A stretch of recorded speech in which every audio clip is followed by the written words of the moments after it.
Today is November 11th, 2009, and we are gathered at Aiken Technical College in Aiken, South Carolina, as part of the World War II Veterans Oral History Project.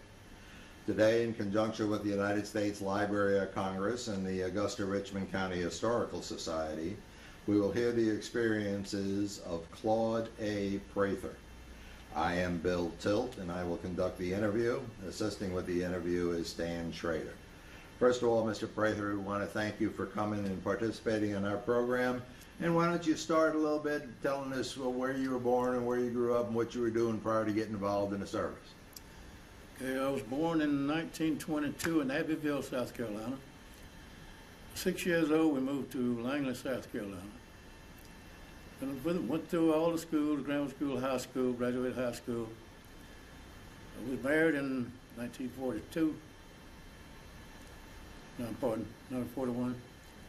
And we had a child in 1942. Were you working after high school? And I was working. I went to work at Clearwater Finishing Plant, which is a textile mill. It's a textile finishing plant. Mm-hmm.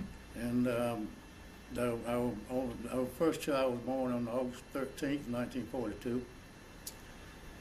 I tried to volunteer for the Marine Corps, but they wouldn't take me. Said it wouldn't. I didn't know why.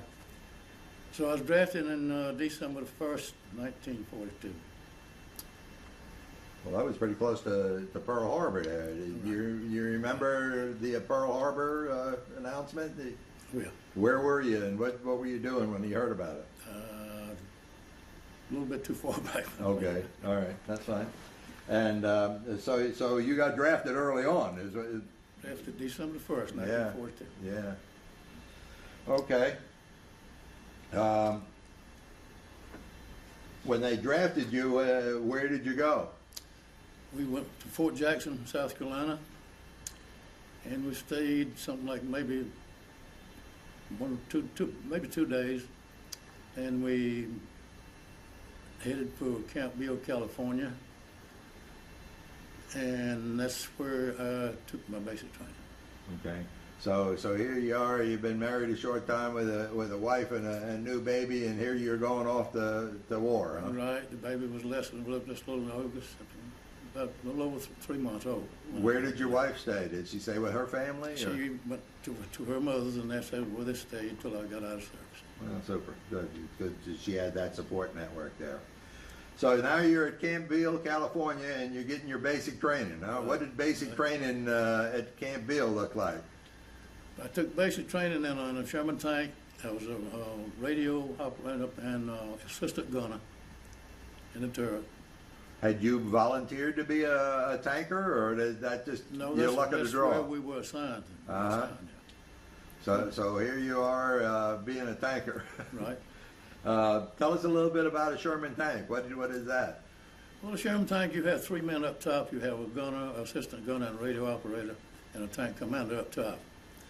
On the bottom, you had a tank driver and an assistant tank driver. Mm-hmm. On the bottom, you had a 30 caliber. The assistant tank driver had a 30 caliber machine gun there. Up top, you had a 50 caliber machine. The tank commander had a 50 caliber machine gun up top, plus your 75 millimeter counter. Mm-hmm. So did you learn to fire all those weapons in basic training, or did you? Like I say, I was an assistant gunner. The gunner did all your firing. Okay. The tank commander did your firing with your 50 caliber. Uh-huh. And if necessary, the assistant tank driver on bottom would fire the 30 caliber machine gun. All these guys were not new recruits at this point in time, then, right? Were they had been in the unit before, and you just joined them, or how did that work? That I don't know. Okay. I don't know whether they had just formed or what. I don't know. Okay. So you got in there and had to learn to be the assistant gunner, huh? Right. And plus radio. You took care of the radio. Tell me a little bit about what an assistant gunner does on a tank. An assistant gunner takes care of the radio. Uh-huh. And when you get ready to fire, he loads the cannon, and the gunner fires it. There's rounds for the main gun stored around the turret, inside the All turret? around the inside of the turret, yes, sir. And it's your job to pick out. Did they have different kinds of rounds in there? Or are they all the same? 75 millimeter. Of course, you had a you had a HE, which is high explosive, and you had an armor piercer.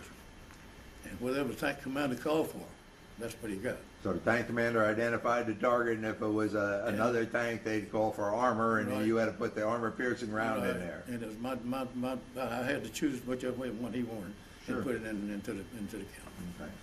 Pretty cramped quarters inside that turret, wasn't it? Real cramped. Real cramped, yes. Real cramped. Yeah. Okay, so did you stay then at Camp Beale for a while, or how did that work? Camp Beale, just a short time, something like 3 months, I believe it was. Uh-huh. And since I was a radio operator, they chose a few of them out of the unit to go to Fort Knox, Kentucky for 13 weeks training, Ah. radio training. So you got sent off to radio school, Right, huh? Fort Knox, Kentucky. How did you get there? Did you take the train? Train. Were you traveling by yourself, or was there a whole group of guys There going? was I don't remember how many, but they chose a few out of the unit Uh-huh. to go for the school. What was the training like at Fort Knox then? Training it was good. It was mostly Morse code. We had to do it in the Morse code, and then we were there 13 weeks. Let me understand then. So when the tank commander wanted to send a message, then he tell you, and then you keyed in the Morse code. Is that how that worked? Or did you just listen to the radio, and when the Morse code came over, you translated it for the tank commander? Yeah, that we all had to start from scratch Uh-huh. to learn the Morse code. In the tanks, you didn't use it. Okay. So that was just Now, a training. why we vehicle. were sent for Morse code and you didn't use it in the tank, I don't know. As an old tanker, I was wondering how you spend time to all those dots and dashes when things are getting hot and heavy. Well, once you get into it, I mean, you can. But we just had a voice radio in the tank. Okay. When you were at Knox, then did you do your training inside tanks, or did you do your training in buildings? All classroom. That pretty good duty? That pretty easy? Or? Good. Enjoyed it. Yeah. Did you ever get to Louisville? Yeah. Yeah. Okay.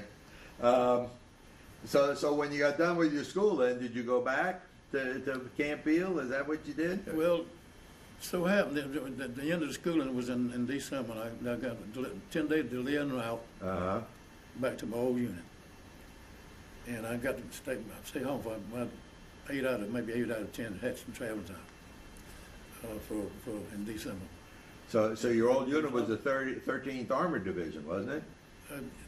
During the time that I was in Fort Knox taking my training, Uh-huh. the 13th moved from Camp Beale, California to Camp Bowie? Camp Bowie, Texas, yeah. And I rejoined them there in Camp Bowie.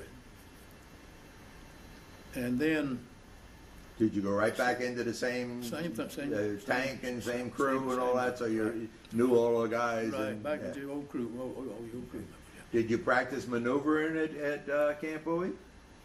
Did you go out in the woods and run around with the tanks? Yeah, or? we went out for several days, and it was of course it's in the wintertime, and Mhm. I wish I could know how much time, but it was 3 or 4 days, something like that. Mhm. So you maneuvered and learned how to work with each other. How about tank gunnery? Did you do any weapons thing. firing there? Same thing. Yeah, yeah. Same as in your basic training. Good, good. So did you stay with the 13th Armored then for the whole period you were in the service, or not? No, What happened? let's see. I'm trying to figure about January, February, March. I'm thinking about sometime in March. For some reason or another, they shanghaied all the PFCs and the privates out of the unit. They put us on a train, and we go to Fort Ord, California.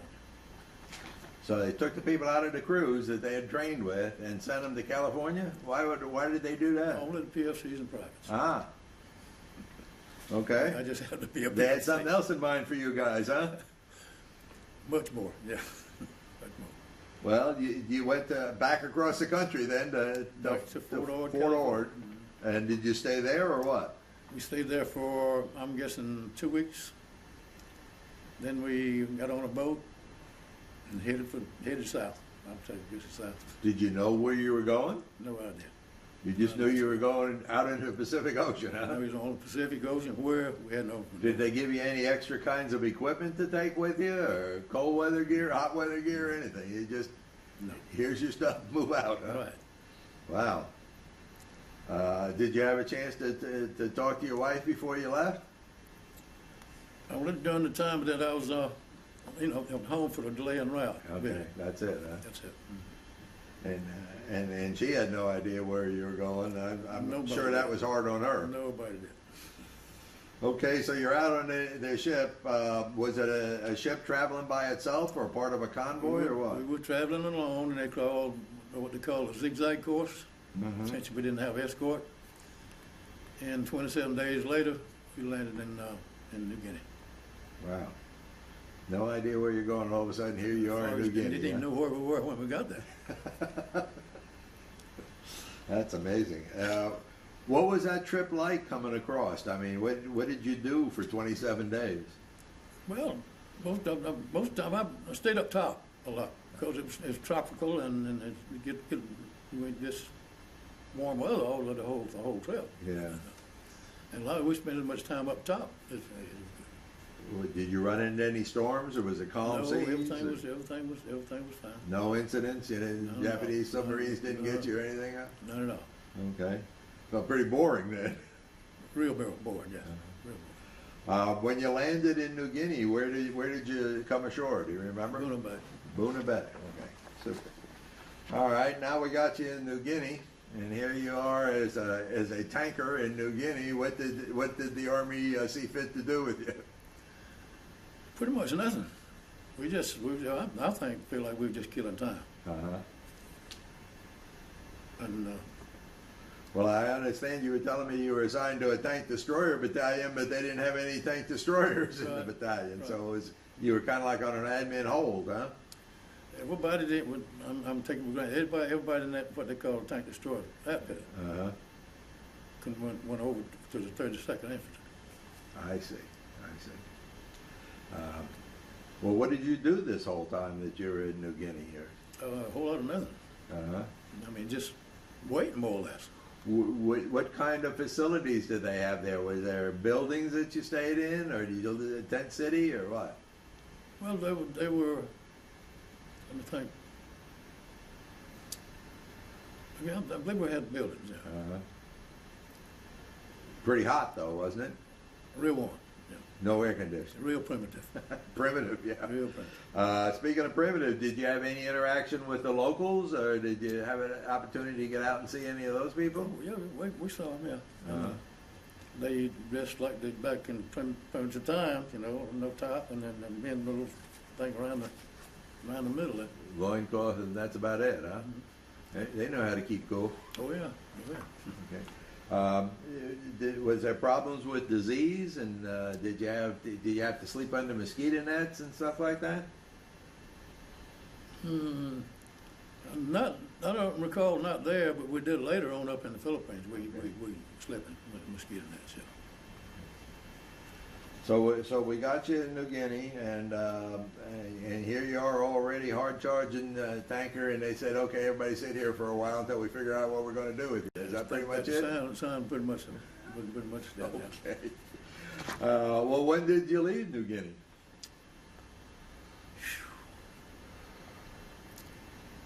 Early in 45? Wait a minute. Yeah.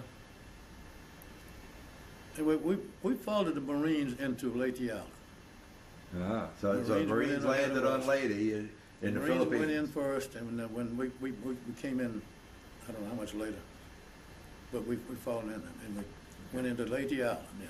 Okay, so you were part of the 32nd Infantry Division at this point in time. Right. So the Marines had landed and then moved forward, and then you guys moved in right after them. Right. And what was your job? Radio operator. Radio operator for who? For You weren't in a tank. I went to I went to the 32nd Infantry in a battalion headquarters. Okay. Can't remember what battalion, but it had battalion. I was in a battalion headquarters. I see. So you kind of stuck close to the commander Right. in the operations section, Right. huh? Right. And your job was to get the radio traffic both up and down the chain of command? Right. Did you have to write it down, or did you keep logs? No, yeah, you had to when you make notes. I mean, as it comes over, and you Yeah. And then you passed it on to the commanders, and then when they wanted to issue orders, they gave it to you, and you talked to the companies out there. And any messages they happen to have, I got it out. Okay. Was Lady tough fighting, or describe the terrain a little bit on Lady for me?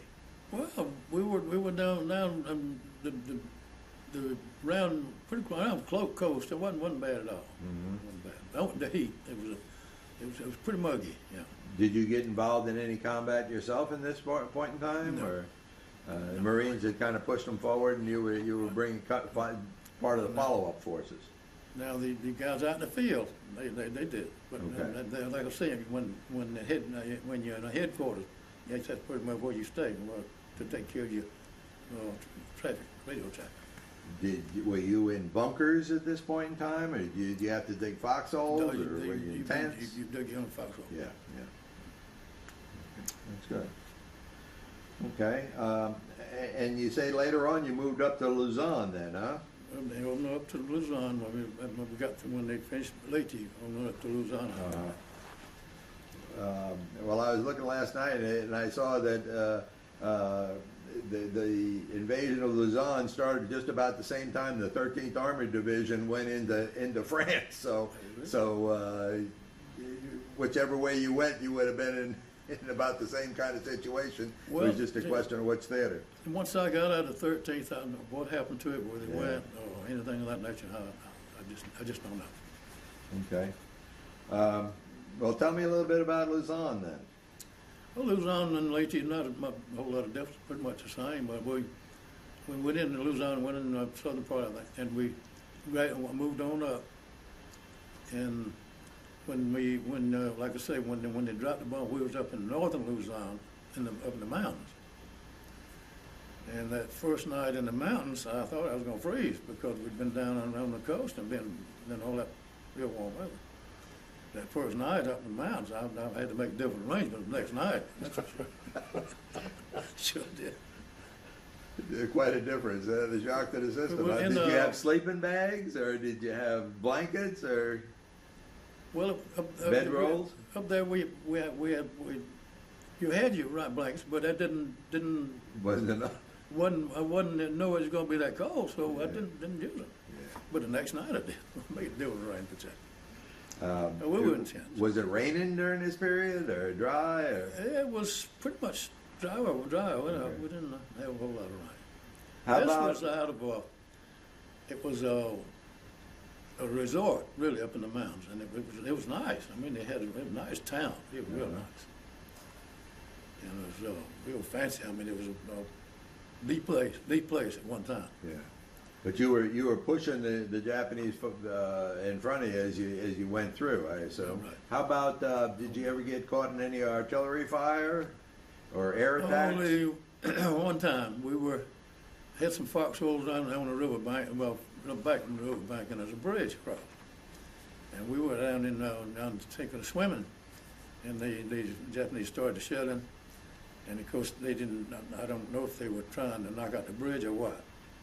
But when we got back, we took off back to our foxhole and got in there. Mm-hmm. And the guy next to me, he had a mess kit or something, and one of them come close enough that messed his mess kit up. Of course, therefore, we feel like we were fortunate down in the creek, rather than being around your foxhole. Yeah. Because it might have been a different story had we been. Well, I got visions of a bunch of pretty naked GIs in the river, and then running back to the foxhole. Did you have your helmets at least with you? No, left in the foxhole. Inside the foxhole. Well, that's interesting. How about Japanese air? Were they around, or? They didn't see any air activity. Okay. No. Did you get news about what was happening in the rest of the fights? Did you know anything about a major sea battle going on at that time, or No, not really. I don't recall. could you see any of the Navy ships out in the bays and stuff like that? Or? Not from there, because there wasn't. I don't recall a naval base being in that part of. Okay. Of Luzon. Okay. Yeah. Okay, and you say that while you were there, the A-bomb was dropped on Japan. We got the word when the bomb was dropped. Okay. Yeah. Did you know what an A-bomb was, or did you understand what that was? I think yeah. Because I thought we would all think, well, this is it. You knew it was a big bomb, and Yeah, but it took the second one to do the job. But man, we were all up in the air. We went, hooray, hooray, we get out of here. So you were glad that you didn't have to go from the Philippines to invade Japan. Absolutely. That would have been tough. Yeah. I understand you went to Japan after that. Right, for just a short while. Okay. Tell me a little bit about what that was like. The A-bomb was dropped in August of '45, and I presume that it took a while for the Japanese to get the words that they had surrendered. And then, well, let me ask you this question: was your unit involved in capturing any of the Japanese soldiers and moving them around, or do anything like that? Did you ever see any POWs, or no? Okay. All right. Well, when you got sent to Japan, where did you go?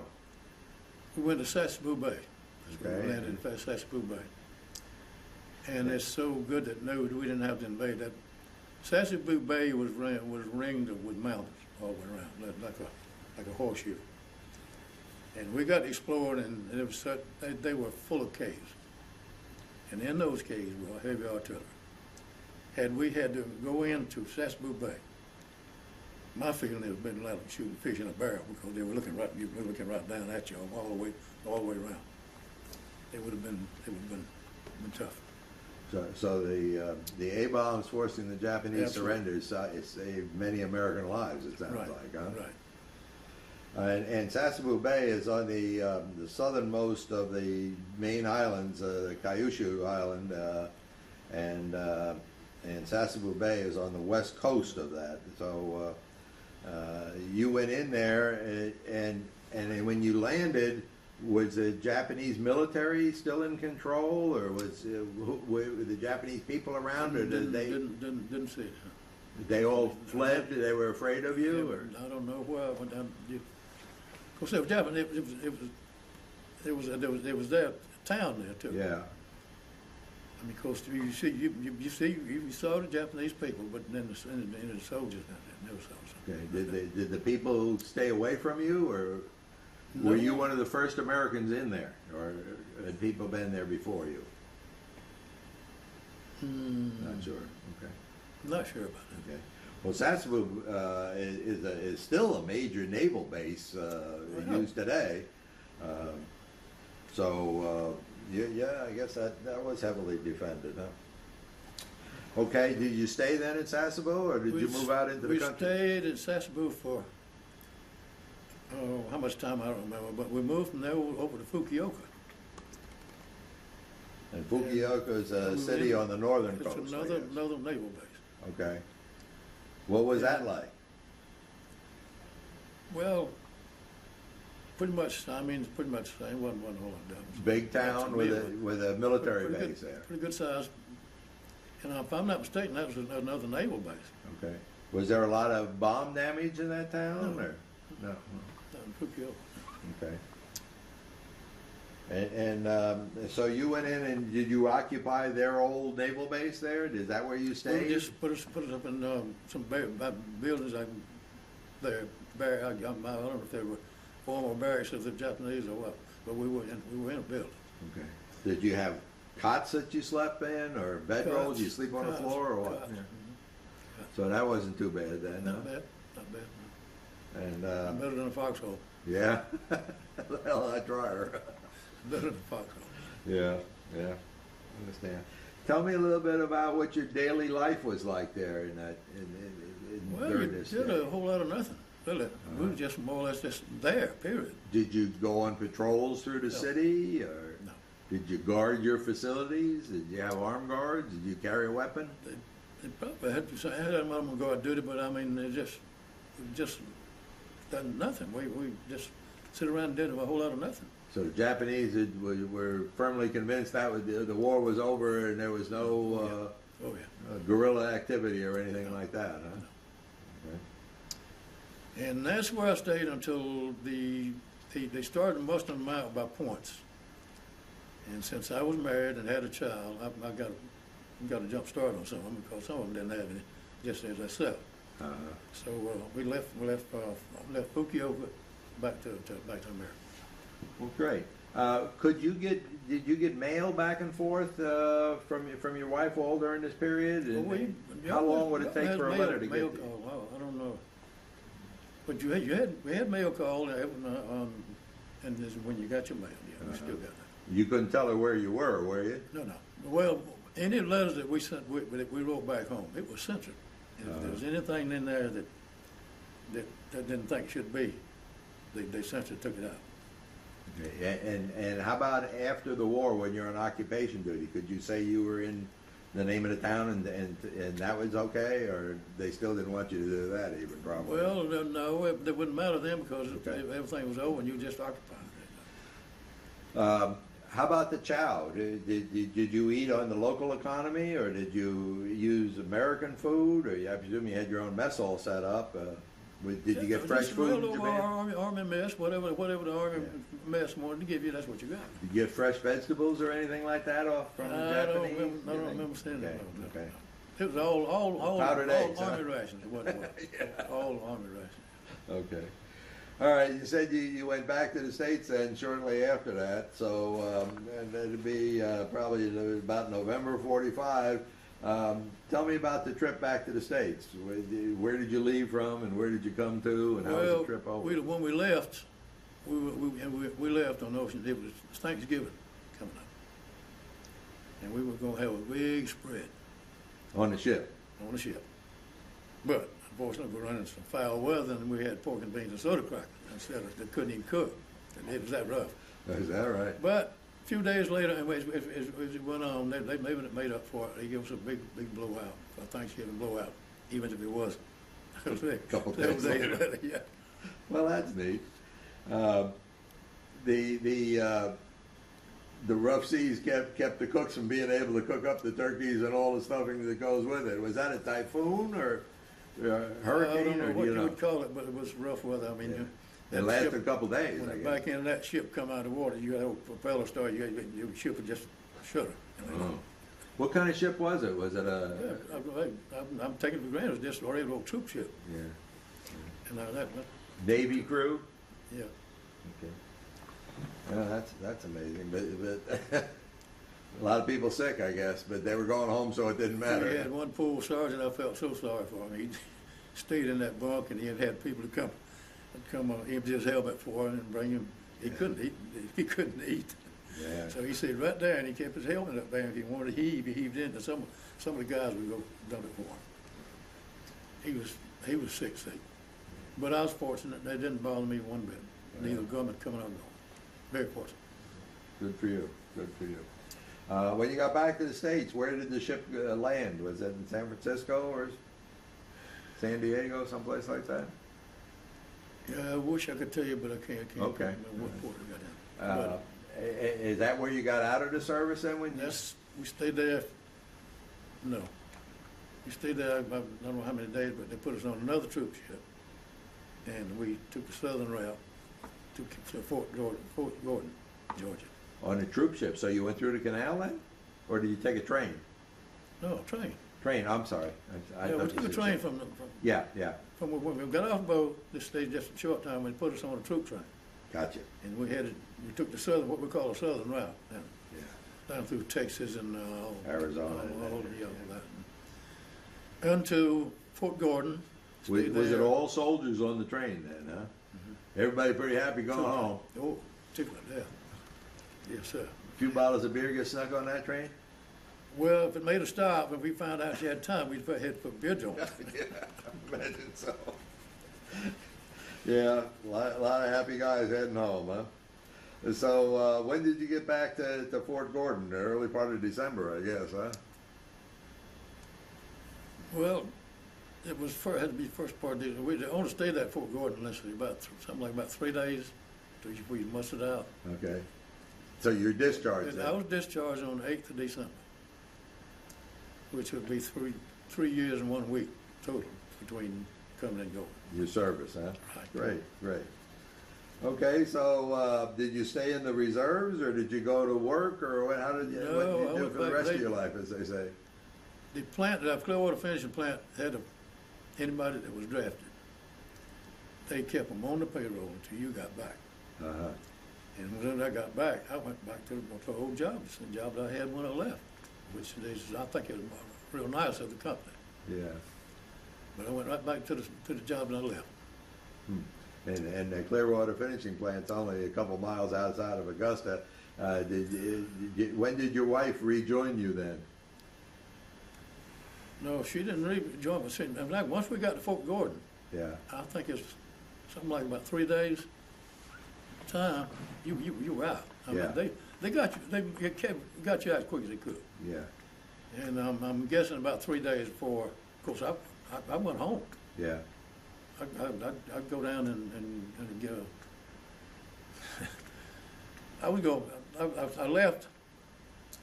When got in Augusta, I left there, and I was going to find a way. Some guy come by, and he said, I'm going to Langland. I said, man, that's where I live. So I caught a ride on. Well, great. Sure did. Great. Okay. Of And course, you then stay overnight now. Then you had to go back the next day. Uh-huh. I'm thinking about like 3 days.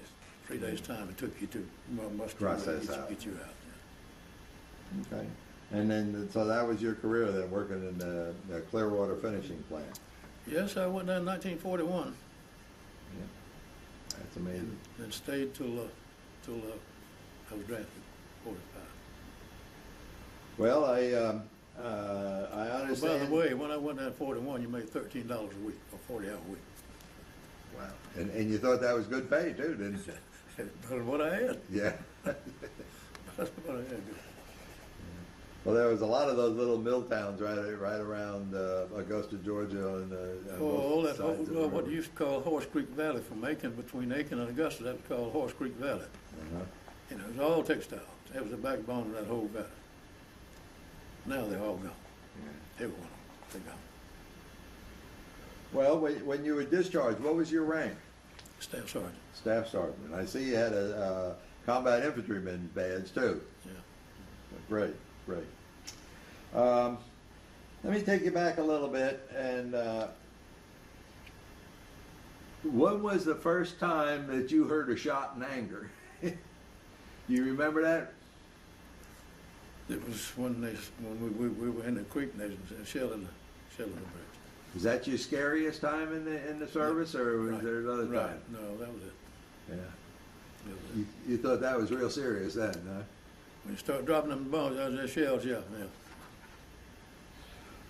But I think we were just very fortunate that we decided to go down to where we did, because, It like I sounds say, that way. one of them hit pretty close to one of the guys. Wasn't mine, but one of the guys' foxholes. We bang, bang, bang, bang. You dug your own foxhole.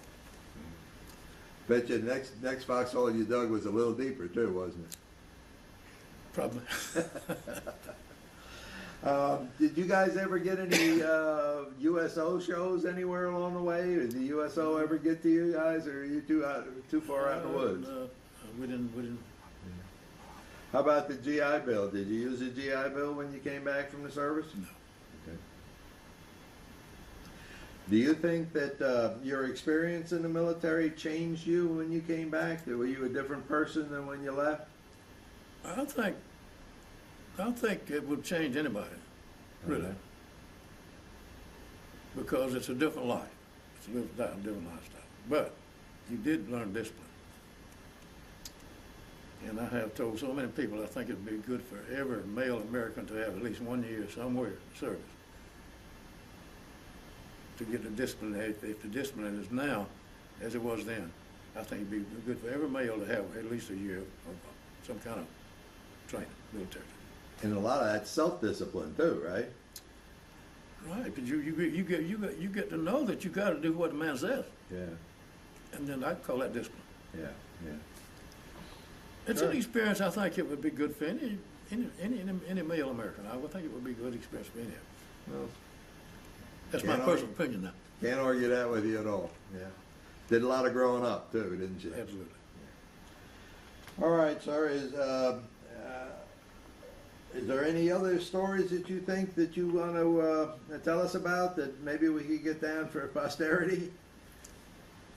Any good times? What was the most fun you had in the service? Well, you get a pass, go to town. That's about it. Uh huh. What was the best town to You go always to? go down to PH and drink all the beer you want. Yeah.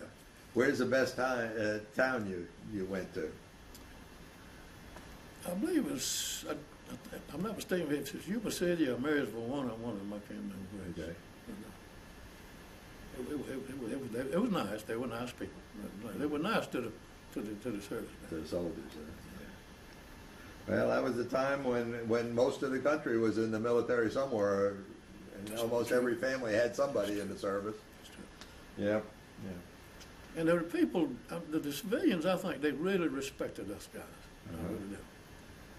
For instance, when we went training out in California, we went out up the mountains on an exercise. And it was way back up in the hills somewhere. And on the way up, one of the guys spotted a joint on the way up. So when we got set up, got a set of tents and they set up. I said, let's go sit down and see what's down in that place. So we went down there, and there was a joint. And some guy coming in and he said, I don't know how many, it must have been 10 or 12 of us. Set these guys up. I'll pay for the bill. I'll pay for the bill. That's showing respect for your military. Yeah. He said, you guys don't worry about it. I'll take these others. Boy, we never thought that though. And certainly you weren't making much money as a young $50 soldier like that. $50 more Yeah. when I went in. Isn't that amazing? Isn't that amazing? Well, But you mentioned something about the 13th Army, and I've always wondered, I never knew. Had I not been shanghaied like I did, would I still be here? If I had went to the 13th, who knows? I never made it back. I mean, I just think everything happened for the best all the way down the line. Because here I am back here, but I never had a room, no one, anything. That was very, very fortunate. good Lord works in strange ways. Huh? Absolutely. And you get these into things in the back of your mind. What if, which is a mighty big word. Mm-hmm. What if I had not left the 13th and went with them? Would I have made it? Like I say, I don't know what kind of experiences the 13th had over in France. I just don't know. I've wondered over the years a lot about that. What did happen to the guys that I was in the tank that I was with? Mm-hmm. So you just don't know. Never heard from them. No. No. Yeah, you lost track. Yeah. That's easy to do. Well, sir, let me ask you one more question. Do you think that there is some lessons learned that the people of today should know about what you guys went through and that they could benefit from, that today's generation could benefit from? You'd mentioned that you thought everybody should go into the service, and that's certainly one of the I things. didn't say. I said it would be good Yeah. if they could have that experience that Yeah. we had. Yeah. Then I think you would see things very different. I do. I think so. Okay. Now, from what some of the guys, from some of the guys said, well, the military now is not like it was back in World War II. Mm-hmm. What they're trying to tell me is that you don't have the discipline now that you had then. Well, that's true or not, I don't know. I just don't know. Well, certainly you guys had a lot less technology on your side, and a lot Right. less. You were dependent more on your initiative and working together as opposed to using the technology. And, you're right. You're right. Okay, sir. Well, I think we pretty much got that wrapped up then, and let me finish this up by saying I want to thank you very much for participating in our program. Enjoyed hearing your story. I want to thank you for your service to our country, and I want to wish you a happy Veterans Day. Thank you. Same to you. Okay.